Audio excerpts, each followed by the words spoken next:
Sí, gracias, presidente. Señora Abella, en el primer punto de la moción no voy a entrar ni siquiera en el fondo de lo que usted dice, sino en la forma. La verdad es que el primer punto está mal planteado. Yo creo que se ha hecho un planteamiento desproporcionado y, desde luego, tal y como está redactado, no se puede aprobar. Yo entiendo que si acepta la enmienda que le formula el Partido Socialista, entonces sí que apoyaremos el primer punto, pero tal y como está, desde luego creemos que no es un buen planteamiento hacerlo como usted lo dice, y no entro ni siquiera en que no podamos instar al Congreso de los Diputados. Entro en el resto de la proposición, porque al final digo que si acepta la enmienda del PSOE, aceptaremos nosotros este primer punto, porque al final la enmienda del Partido Socialista no deja de ser lo que se recogió en la proposición no de ley que el Partido Aragonés, que el Grupo Parlamentario Aragonés presentó en la Comisión de Ciudadanía y Derechos Sociales sobre un pacto en el que pedíamos una serie de cuestiones, que es la que recoge la portavoz socialista en esa enmienda, y por lo tanto, si usted la acepta, como digo, lo votaremos. En el segundo punto, bueno, pues podemos votar lo que queramos, pero siendo conscientes de que no se va a cumplir,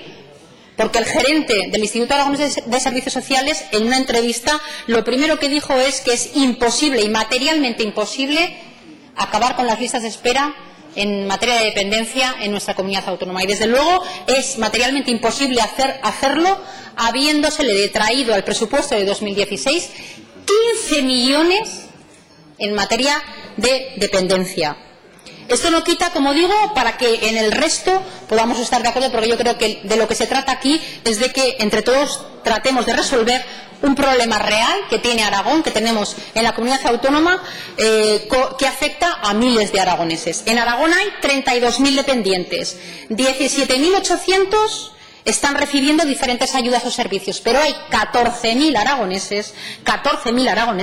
que, teniendo reconocido el derecho, no están cobrando ni una prestación ni media en materia de dependencia. Y al final podemos instarle al Gobierno de la Nación, pero el Gobierno de Aragón también está teniendo una responsabilidad importante en esta materia, porque ustedes vendieron al inicio del presupuesto que en dependencia se aumentaban 20 millones de euros, contando con 78 millones de euros en total en materia de dependencia. Para el minuto 1 de traerle 4,4 millones de euros a través del primer bloqueo presupuestario, y de traerle hace 15 días 10,5 millones de euros en dependencia para pagar el incremento en el IAI. Por lo tanto, ustedes dijeron que incrementaban 20 millones en dependencia y ya le han detraído 15. Ayer supimos la liquidación del tercer trimestre del presupuesto y estamos sabiendo perfectamente cómo está la ejecución presupuestaria en el Instituto Aragonés de Servicios Sociales, con lo cual llegaremos a final de año habiendo gastado parecido a lo que se gastó cuando ustedes criticaban tanto la dependencia con el anterior Gobierno de Aragón. Gracias. Muchas gracias, Grupo Popular.